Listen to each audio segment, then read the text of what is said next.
अस्सलाम वालेकुम वरहमतुल्लाहि वबरकातुहू। क्लास 9। उम्मीद है आप खैरियत से होंगे और अपने पेपर्स के लिए तैयारी जो है ना शुरू कर दी होगी आपने। नई क्लास में आने वाले बच्चों को खुशामदीद। आपकी जो नज़म जो आपका यूनिट नंबर 5 है डैफोडिल्स, इसके लिए कुछ चीज़ें मैं आपके लिए लेकर आई हूँ। हो सकता है इससे आपको बहुत ज़्यादा फ़ायदा उठा सकें। उम्मीद है आप इससे भरपूर फ़ायदा उठाएँगे। ये कुछ इसके नोट्स हैं डैफोडिल्स के बारे में, जिसमें अबाउट द पोएट के बारे में, लेकिन ये ज़रूरी नहीं है इसका, ये जस्ट इन्फॉर्मेशन के तौर पर आप एक दफ़ा देख सकते हैं। इसको याद करने या इसको समझने की ज़रूरत नहीं है, क्योंकि अब आपके ये चीज़ पेपर में नहीं आती। तो उसके बाद नेक्स्ट पेज पे जो है ये बहुत सी चीज़ें मैंने आपको शामिल की हैं इसमें। ये देख लीजिए अबाउट द पोएम डैफोडिल्स के बारे में, इसके अंदर के डैफोडिल्स में क्या बयान किया गया है, क्या बताया गया है, वो आपका इसके अंदर मौजूद है। और इसके साथ साथ आपके लिए डैफोडिल के जो है ना वो स्टेंजा 1 के मीनिंग हैं, वो भी आप आराम से नोट कर सकते हैं, ताकि आपको एक्सप्लेनेशन में आसानी हो जाए। एक एक चीज़ के मीनिंग दे दिए गए हैं। उसके बाद स्टेंजा 2 के वर्ड मीनिंग्स हैं, इनको भी आप देख सकते हैं और इनकी तैयारी कर सकते हैं, ताकि आपको इधर से उधर ढूंढने की ज़रूरत पेश ना आए। उसके बाद आपके स्टेंजा 2 के बाद स्टेंजा 3 के जो है ना वो वर्ड्स मीनिंग हैं, इनको भी आप देख सकते हैं और इनको यूज़ कर सकते हैं अपनी एक्सप्लेनेशन में, क्योंकि जितने वर्ड्स आप यूज़ करेंगे एक्सप्लेनेशन में, आपकी एक्सप्लेनेशन उतनी ही ज़्यादा उसकी पैराफ्रेजिंग अच्छी होगी।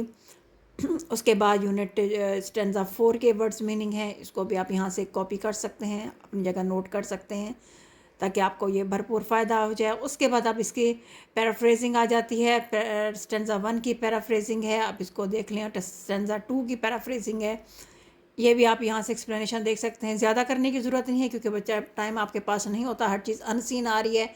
तो जितना आपको समझ आ रहा है आप उतना लिख सकते हैं, ताकि जितना आप लिखा है उसका फ़ायदा उठाएं और अल्लाह करे उसमें ही आपके पूरे नंबर आ जाएँ। उसके बाद स्टेंजा 3 और स्टेंजा 4 की जो है ना पैराफ्रेजिंग है, इसको भी आप देख लें किस तरीके से। अगर आपको वर्ड मीनिंग आते हैं तो आप इसकी पैराफ्रेजिंग आसानी इसके साथ कर सकते हैं, अपने अल्फाज में अपने वर्ड यूज़ करके। तो इसके कम से कम आपके पैराग्राफ जो है ना एक हो जाए, तो वो भी आपके लिए बहुत ज़्यादा काफ़ी है और बेहतरीन नंबर आप ला सकते हैं। उसके बाद आ जाता है थीम ऑफ द पोएम क्या है और सेंट्रल आइडिया क्या है।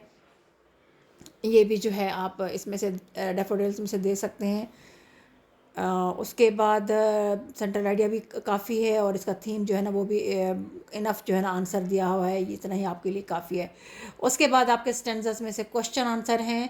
अब स्टेंजा 1 के काफ़ी हद तक जो है ना क्वेश्चन बीच में से निकाले गए हैं, तो आप इसको देख सकते हैं कि दिए गए स्टेंजा में से आप किस तरह क्वेश्चन जो है ना वो फाइंड आउट करेंगे, और फिर उसके आंसर जो है ना वो भी साथ दे दिए गए हैं। तो ये आपकी प्रैक्टिस हो जाएगी कि किसी भी स्टेंजा से कितने क्वेश्चन निकाले जा सकते हैं और उसके आंसर कितने लाइंस के होने चाहिए और उसका कितना होना चाहिए। क्योंकि अगर उसे 2 लॉन्ग क्वेश्चन को एक क्वेश्चन बना के दिया जा सकता है, तो आप इसको आंसर भी देने काबिल हो जाएंगे इंशाल्लाह ताला। मज़ीद वीडियो के लिए आप मेरे साथ रहिएगा। चैनल को सब्सक्राइब करें, शेयर करें और लाइक करना ना भूलें। कुछ और चीज़ पूछनी हो तो आप मुझे ज़रूर बताइएगा, इंशाल्लाह ताला आपकी मदद करने की कोशिश करूँगी।